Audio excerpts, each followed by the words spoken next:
नमस्कार, आप देख रहे हैं समाचार 18 न्यूज और आज हम ये खबर दिखाएंगे। उत्तर प्रदेश के प्रयागराज से प्रयागराज राज्य विश्वविद्यालय से संबद्ध महाविद्यालयों के छात्रों का आक्रोश अब खुलकर सामने आया। प्रयागराज में अनिश्चितकालीन धरना राजेंद्र सिंह रज्जू भैया राज्य विश्वविद्यालय से संबद्ध महाविद्यालयों के छात्रों का आक्रोश अब खुलकर सामने आ गया है। परीक्षा परिणामों में भारी संख्या में छात्रों के बैक और फेल होने से नाराज छात्र छात्राएं विश्वविद्यालय परिसर में अनिश्चितकालीन धरने पर बैठ गए हैं। गुरुवार से शुरू हुआ यह आंदोलन शुक्रवार को दूसरे दिन भी जारी रहा। छात्र प्रशासनिक भवन और मुख्य गेट पर एकत्र होकर विरोध प्रदर्शन करते रहे हैं। छात्रों का विरोध प्रदर्शन प्रयागराज सहित प्रतापगढ़, कौशाम्बी, भदोही, मिर्जापुर आदि जिलों से छात्र विश्वविद्यालय पहुंचे। छात्रों ने मुख्य गेट और प्रशासनिक भवन के बाहर धरना दिया और नारेबाजी की। कुछ समय के लिए वाहनों की आवाजाही भी रुक गई और पुलिस को बैरिकेडिंग करनी पड़ी। छात्रों की मुख्य मांगें: फेल किए गए छात्रों को मानवीय आधार पर प्रमोशन दिया जाए, कॉपियों की दोबारा जाँच कराई जाए। ऐसे कई मांगों को लेकर के छात्रों में आक्रोश जारी है। उत्तर प्रदेश के प्रयागराज से जिला ब्यूरो चीफ हिमांशु गुप्ता की खास रिपोर्ट। मेरा नाम रमेश वल्लभ भाई पटेल।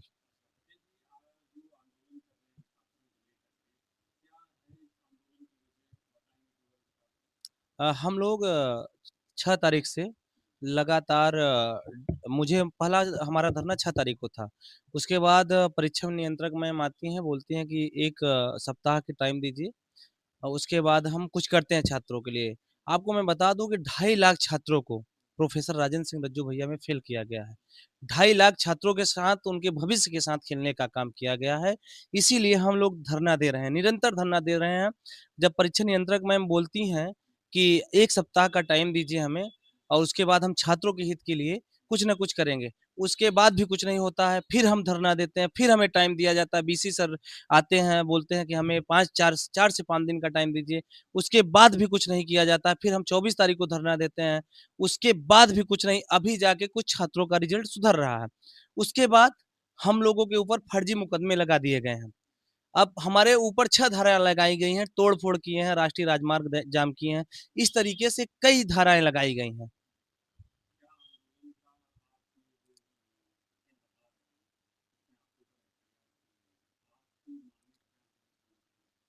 हमारी माँगे मात्र ये माँगे हैं कि जो छात्र अच्छी कॉपियाँ लिखे हैं, जो छात्र सही कॉपियाँ लिखे हैं, उनको पास किया जाए। उनको फर्जी फेल ना किया जाए, क्योंकि प्रोफ़ेसर राजेंद्र सिंह रज्जू भैया विश्वविद्यालय के बीसी महोदय ने हमसे बोला कि 5,000 छात्र, उन्होंने पेपर में भी निकलवाया कि 5,000 छात्र कॉपी में गाली लिखे हैं, शायरियाँ लिखे हैं। ठीक है, मैं मानता हूँ 5,000 छात्र शायरी लिखे हैं और गालियाँ लिखी हैं, उनको आप फेल करिए। 2,45,000 छात्रों को क्यों फेल करने का काम कर रहे हैं आप?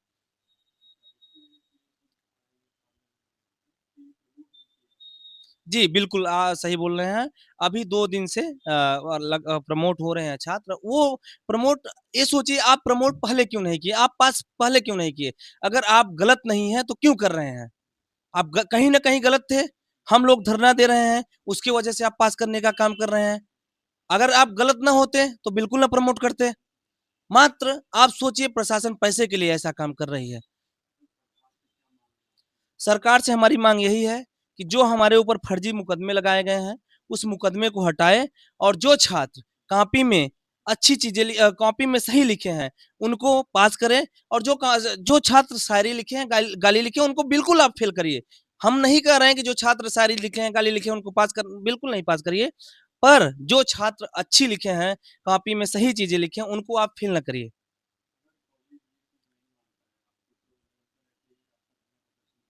बिल्कुल बना रहेगा, बिल्कुल बना रहेगा। ये कितना भी एफआईआर करा लें, कुछ भी करा लें, हम लोग, अगर छात्रों के साथ न्याय नहीं होगा, हमारे साथ न्याय नहीं होगा, तो हम वहाँ पे धरना देंगे। हाँ, हाँ, 6 धाराएँ लगाई गई हैं। मैं आपको अभी आपको दिखा दूँगा कि कौन-कौन सी धाराएँ लगाई गई हैं। तोड़-फोड़ बोलते हैं कि सरकारी संपत्ति की तोड़-फोड़ की है। आप चल के तुरंत, मैं बोल रहा हूँ, आप तुरंत चल के अगर देखना हो, देख लीजिए, हम लोगों ने ₹1 की सरकारी संपत्ति की हानि नहीं की है। जी, बिल्कुल। ₹1 की कहीं भी आप हमको प्रशासन दिखा दें या फिर रज्जू भैया प्रशासन दिखा दें, ₹1 की हम लोगों ने सरकारी संपत्ति की हानि नहीं की है। मेरा नाम रमेश वल्लभ भाई पटेल, प्रयाग विधि महाविद्यालय छात्र, एलएलबी फर्स्ट सेमेस्टर।